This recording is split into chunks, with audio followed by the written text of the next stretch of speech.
पढ़ने का मन ही नहीं करता यार। दिन में पढ़ने बैठता हूं तो आलस आने लगते हैं और रात को पढ़ने बैठता हूं तो नींद आती है।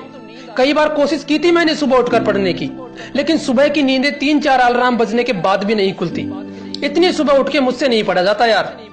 कभी पूछा है अपने पापा से कि पापा आप इतने जल्दी उठकर काम पर कैसे चले जाते हो? कभी पूछा है अपनी माँ से कि माँ आप सुबह 4 बजे कैसे उठ जाती हो? अच्छा स्कूल, अच्छा कॉलेज, अच्छे कोचिंग इंस्टीट्यूट, तुम्हारे लिए अच्छा खाना और खुद फटी हुई बनियान पहनकर तुम्हें अच्छे कपड़े दिलाना, ये सारी फैसिलिटीज अपने खून को पसीने में बहाकर तुम्हारा बाप तुम्हें देता है, और तुम कहते हो कि पढ़ते वक्त तुम्हारी आंखों में जलन होती है। अरे कभी पूछा है अपनी माँ से कि माँ हमारे लिए खाना बनाते वक्त कितनी बार आपके हाथों की उंगलियां जली हैं? आज मन नहीं कर रहा, थोड़ी देर बाद पढ़ूंगा, कल पढ़ लूंगा, नींद आ रही है, सुबह उठकर पढ़ूंगा, आज सर्दी है, आज गर्मी है। तुम्हारे पास हजारों बहाने हैं पढ़ाई ना करने के, लेकिन तुम्हारे पापा के पास सिर्फ एक वजह है कि उनका बेटा पढ़ लिख कर कुछ अच्छा करेगा, और इसलिए तुम्हारे पापा दिन में तो काम करते ही हैं, लेकिन रात को भी उन्हें तुम्हारे फ्यूचर की टेंशन सोने नहीं देती। तुम्हें नहीं पता कि तुम्हारे फ्यूचर की टेंशन तुमसे ज्यादा तुम्हारे माँ बाप करते हैं।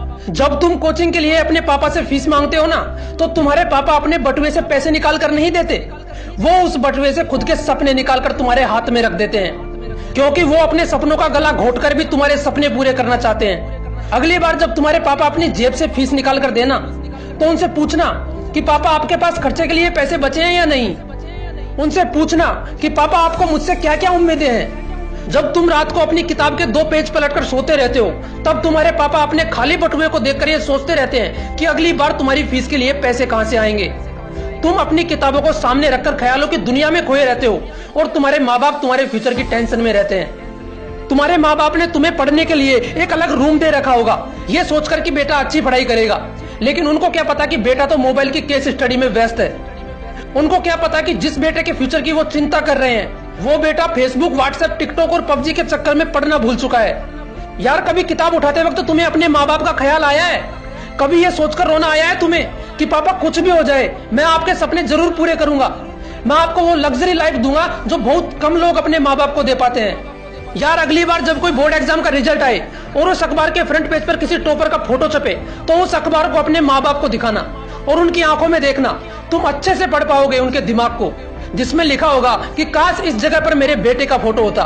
तुम्हारे पास दोस्तों के साथ घूमने के लिए तो काफी टाइम होता है, लेकिन जब एग्जाम नजदीक आते हैं तो एक बहाना तुम्हारा हमेशा कॉमन रहता है कि यार पढ़ने का टाइम ही नहीं मिला। यार बहुत हो गई दोस्तों के साथ मस्ती, बहुत चला लिया फेसबुक, व्हाट्सएप। अगर अपनी लाइफ में कुछ करना है ना, तो थोड़ा सीरियस हो जाओ। तुमने अपने माँ बाप की आंखों में दुख के आंसू तो जरूर देखे होंगे, लेकिन अब ऐसी मेहनत करो कि इस बार अखबार के फ्रंट पेज पर तुम्हारा फोटो हो और उस दिन तुम्हारे माँ बाप की आंखों में खुशी के आंसू मोती की तरह चमकते नजर आए। अगर अंदर कुछ आग लगी हो तो इस वीडियो को उन सभी के साथ शेयर करना जिन्हें आप अपना दोस्त या अपना भाई मानते हो सकता है किसी पढ़ाकू इंसान की सोई हुई आत्मा जाग जाए। और अगर मोटिवेशनल विंग्स को आपने अभी तक सब्सक्राइब नहीं किया है तो इसे सब्सक्राइब जरूर कर ले।